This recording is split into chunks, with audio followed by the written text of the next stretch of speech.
Good day, everyone. My name is Saliza Sulaiman, and today I'll be guiding you through Module 5, Part 1, on tax planning for companies. This is a critical topic within our Tax Planning for Individuals and Companies course, UMC 355. Over the next 15 minutes, we'll cover various strategies that companies can use to optimize their tax liabilities within the framework of the law. The key learning outcomes for today's session are twofold. First, we aim to understand the tax planning strategies that companies can adopt to reduce their tax payable. Second, we will learn how to apply these strategies effectively to achieve the desired tax outcomes. By the end of this session, you should have a clear understanding of how to minimize tax liabilities legally and strategically. Our discussion will follow this structure. First, we will talk about the date of commencement of business, followed by pre-operating expenses. Next, we'll delve into capital allowances versus depreciation, then move on to the acquisition and disposal of assets. Finally, we'll look at control and transfer of assets. Each of these topics plays a crucial role in effective tax planning for companies. Tax planning for companies involves strategically arranging financial activities to maximize tax efficiency and minimize tax liabilities, all while staying within legal bounds. This is essential for companies to ensure compliance with tax laws while optimizing their financial performance. Effective tax planning is not just about reducing taxes, it's also about aligning tax strategies with broader business goals to improve overall financial health. Determining the date of commencement of business is crucial as it marks when a business can start claiming operating expenses as deductions. This date varies by industry. Manufacturing businesses, for example, typically commence operations when their plant and machinery are operational and stock is on hand. For retail businesses, it's the date the store opens to the public. And for food and beverage businesses, it's when they can start offering services to customers. Pre-operating expenses are those incurred before the official commencement date of the business.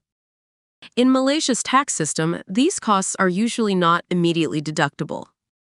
Determining the correct commencement date is important because it allows businesses to classify these expenses properly, optimizing their tax deductions.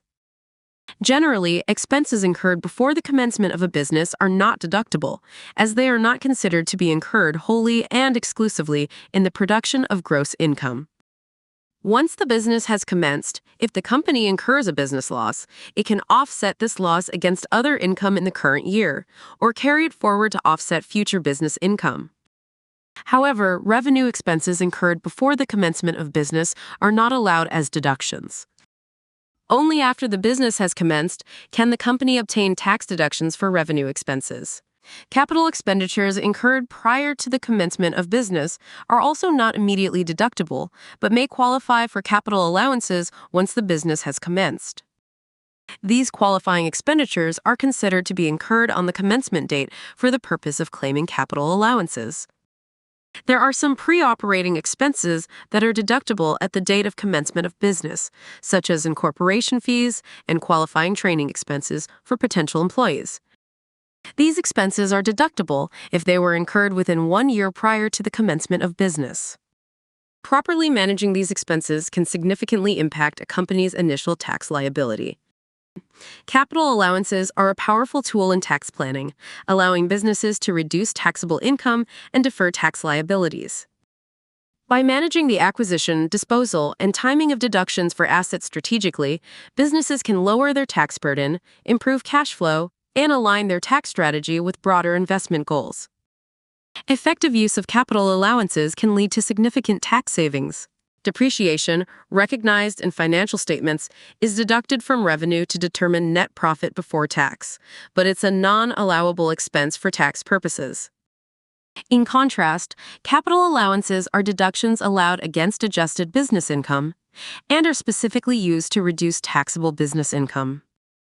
Understanding the distinction between these two is critical for effective tax planning. For plant and machinery, businesses can claim capital allowances on qualifying expenditures. This process typically involves deducting an initial allowance, usually 20%, followed by an annual allowance that can range from 10% to 20%, depending on the asset type. The remaining balance is known as the residual expenditure or tax written down value, which can be carried forward for future deductions.